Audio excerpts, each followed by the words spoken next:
Ceci est un livre audio autogénéré par Google. Introduction. Dans la recherche à l'origine de cet ouvrage, les aspects centraux des enjeux théoriques et pratiques de l'écologie politique sont expliqués à partir de deux axes principaux. 1. Les liens entre les acteurs sociaux de l'écologisme sur la scène politique, avec leurs projets, leurs idées émancipatrices, mais aussi leur engagement idéologique face au marché et à la structure dominante de l'appareil étatique. 2. La polysémie du terme durabilité et son utilisation. Nous partons de l'exemple de l'écologie politique pratiquée au Brésil. Une écologie envisagée au-delà d'une simple description historico-chronologique d'incorporation de la thématique écologique dans la culture politique. Au début du travail de recherche, l'hypothèse de base dénonçait l'existence d'un réseau structurant d'actions et de pratiques sociales ayant tendance à inclure la thématique écologique dans une logique du capital économique et culturel déjà établie.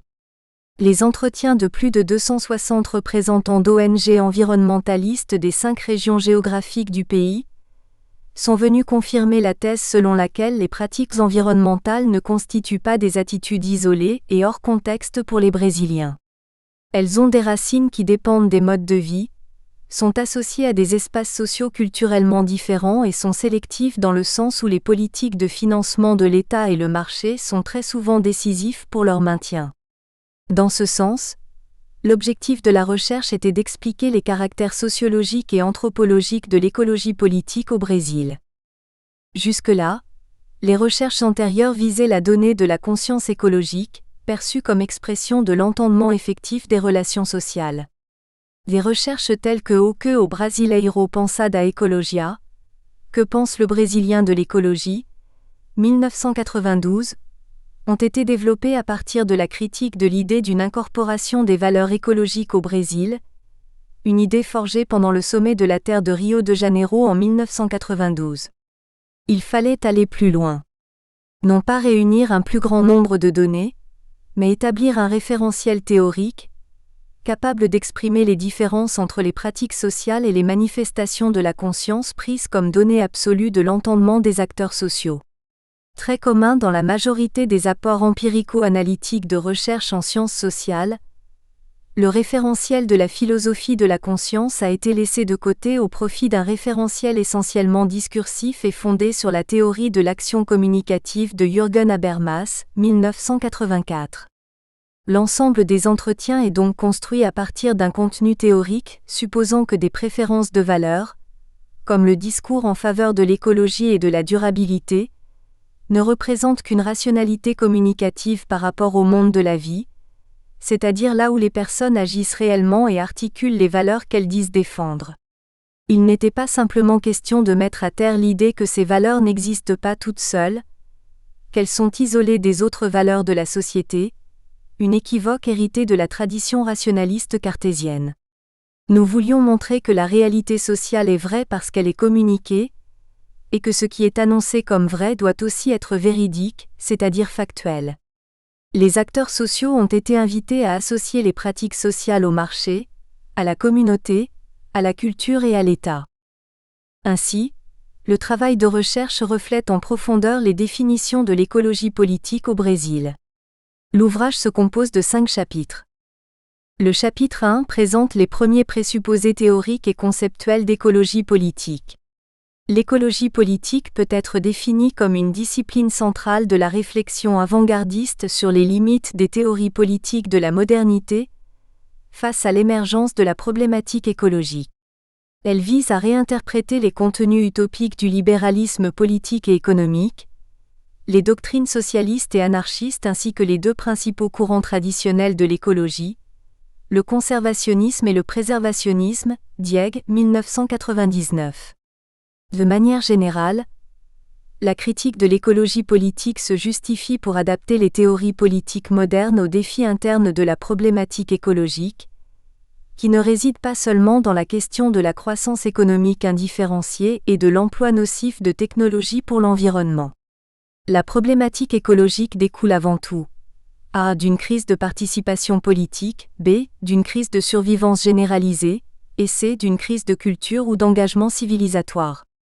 Pour bien comprendre les exemples brésiliens d'actions et de pratiques environnementales décrits dans le 3e chapitre, il est important que le lecteur base son analyse sur les concepts et les catégories de l'écologie politique qui donnent un support aux pratiques environnementales.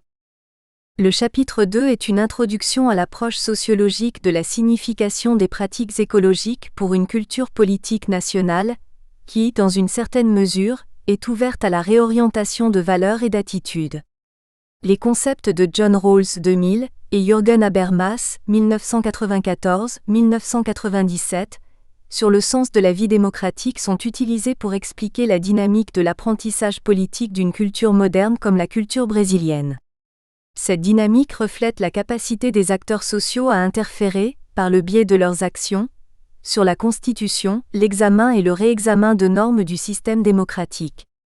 Elle est également perceptible dans l'analyse des données quantitatives et qualitatives des demandes adressées aux institutions traditionnelles du système libéral, que ce soit par l'intermédiaire de l'action des partis politiques ou des différentes associations de la société civile.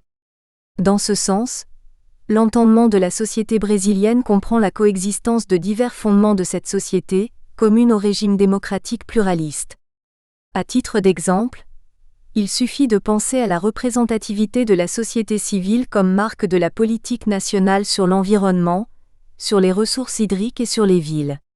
Ces politiques considèrent une participation significative de plusieurs secteurs aux demandes variées et légitimes, directement et indirectement, un large éventail de conflits d'intérêts contraires. Des conflits qui sont y compris portés en justice. Le choix d'une approche fondée sur les concepts de constructivisme de culture politique publique de Rawls et procédure de l'action communicative de Habermas s'oppose à une analyse globale de la société ancrée sur la notion traditionnelle des idées utilitaristes. Associer des notions d'écologie et de pratiques environnementales à une seule idée de bien capable de satisfaire les exigences de durabilité est très fréquent dans une société bien agencée, et ce à travers des expressions communes aux idées nationales, intérêt de la nation, du peuple brésilien et du développement du pays, etc. Le contenu de la doctrine utilitariste du bonheur pour le plus grand nombre de personnes tend à être redéfini via une notion étroite et simpliste qui conjugue développement économique durable et préservation de la nature, le lien entre ces deux dimensions signalant un type unique et inévitable de solution des problèmes sociaux. Très souvent, la redéfinition d'une sorte d'utilitarisme écologique est effectuée par des journalistes, des gouvernants et des spécialistes de différents domaines, pour isoler des questions environnementales jugées comme des entraves écologiques.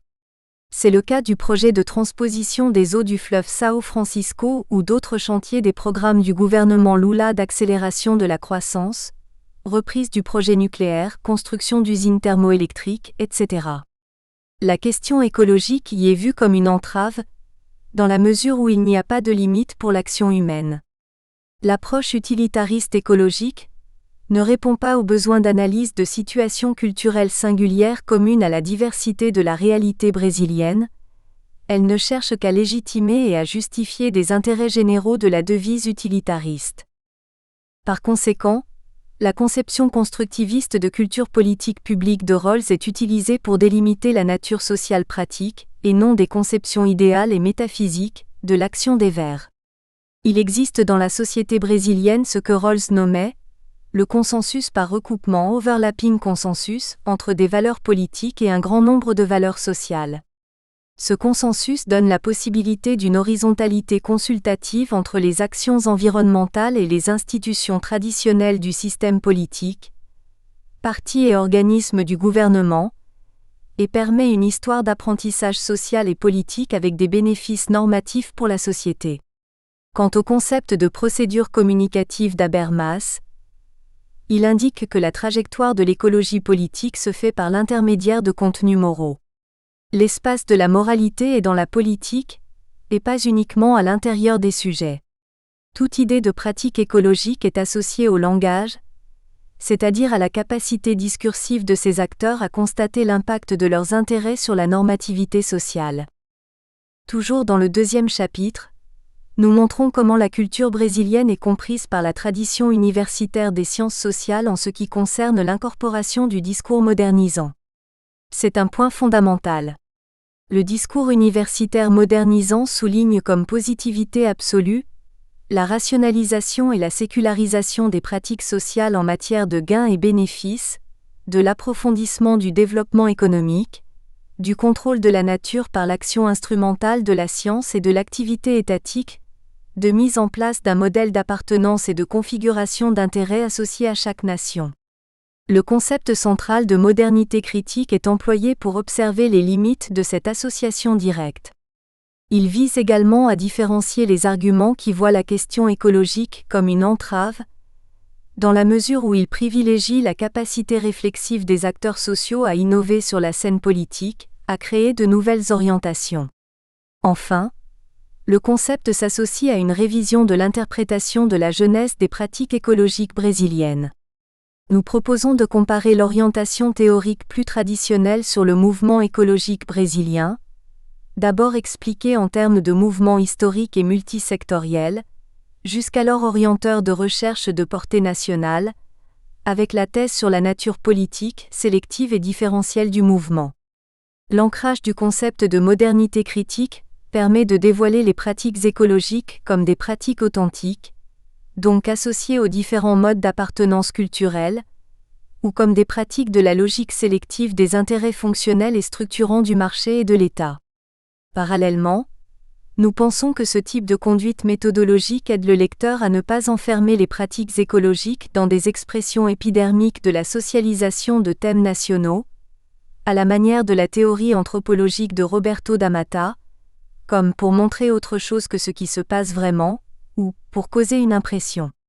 L'accent sur l'interprétation des structures conditionnantes des acteurs sociaux et de leur capacité de redéfinition de la logique d'action sociétale attribue au livre un contenu d'analyse herméneutique, comprendre les marges de manœuvre des activistes verts dans la configuration conceptuelle de la société moderne sans sombrer dans des stéréotypes et des lieux communs.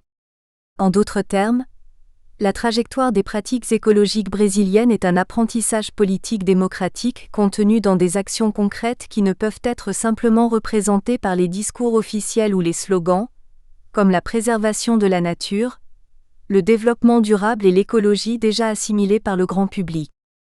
Le chapitre 3 se penche sur la prise de position des groupes écologistes qui proposent et développent des projets et des actions environnementales. Les 5 régions géographiques du Brésil ont été prises en compte. D'un point de vue méthodologique, 3 variables d'analyse ont été identifiées dans l'ensemble des entretiens. 1. Les liens d'appartenance culturelle des acteurs sociaux à des questions et des problèmes locaux justifiant le développement d'actions environnementales. 2. Les conditionnants économiques. 3. La capacité politique d'articulation interinstitutionnelle des écologistes. L'analyse de ces variables permet de cerner la typologie de l'écologie politique développée dans le premier chapitre. Il ne s'agit pas d'établir un lien direct et absolu de la théorie avec l'engagement des acteurs, les projets et le contexte social. Pas davantage de retracer un point de convergence, mais de ponctuer une trajectoire d'articulation des personnes concernées par les questions écologiques. Dans le chapitre 4, nous analysons les changements de la vie démocratique brésilienne à partir de l'incorporation de l'idée de durabilité. Dans un premier temps, nous montrons combien il faut être attentif à la profusion polysémique de sens et d'application du terme par rapport aux stratégies du capitalisme.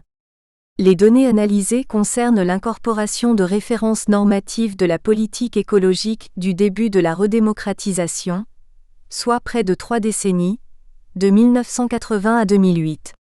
Nous présentons un examen critique des recherches de comportements politiques liées à la définition de rôles sociaux, mus par la réorientation de la politique brésilienne nationale et internationale.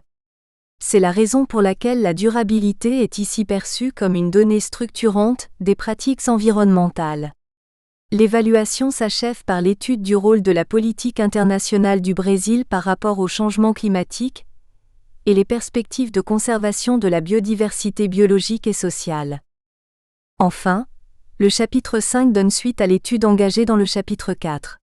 Il actualise et approfondit l'analyse sur le changement géopolitique, le rôle central du Brésil dans la constitution des BRICS. Il montre également que les changements climatiques soulèvent de nouveaux défis d'articulation, y compris avec l'utilisation d'Internet, pour le mouvement écologique brésilien. Chapitre 1 – Écologie politique, concepts fondamentaux. Commençons par distinguer les types et les spécificités théoriques des pratiques d'écologie politique nées dans les années 1960-1970 et encore en vigueur dans le monde actuel. Comme le souligne Eckersley, 1992, l'écologie politique est essentiellement orientée par les questions suivantes. Face à l'accélération de la dégradation environnementale, de l'extinction des espèces et du changement climatique, quelle légitimité humaniste est capable d'affirmer que les êtres humains sont les seuls êtres de valeur dans le monde ? Le monde existe-t-il seulement pour notre bénéfice ? La critique est intrinsèque à la pensée sociopolitique moderne érigée en défense de la dignité humaine et du respect de tous les êtres humains. Eckersley, 1992, pp. 2-4. C'est toute la culture occidentale judéo-chrétienne qui est ici concernée. Une culture enquistée dans l'héritage gréco-romain de la Renaissance et de l'Illuminisme, qui ont à leur tour entraîné des révolutions libertaires sur les continents européens et américains à partir du XVIIIe siècle. Suite à cela, les pays ont été transformés en sociétés industrielles démocratiques basées sur la production illimitée de la richesse matérielle et sur la distribution inégale du revenu. Si le courant marxiste révolutionnaire a critiqué ce modèle de société libérale, il n'a pas pour autant présupposé la débâcle de la base égalitaire d'accès illimité à la consommation matérielle. Eckersley, 1992, page 10.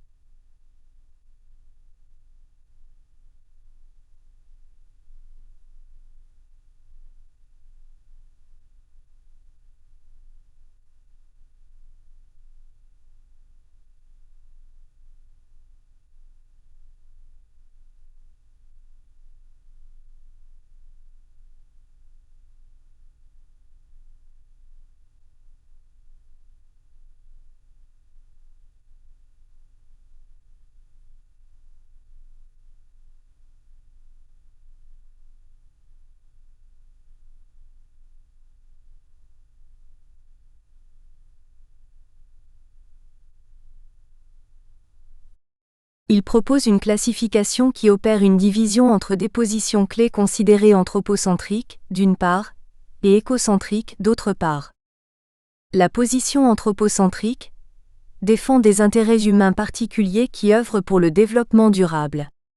Elle vise surtout à garantir le maintien du stock des ressources disponibles sur la planète, ces ressources n'ayant qu'une valeur instrumentale à des fins humaines.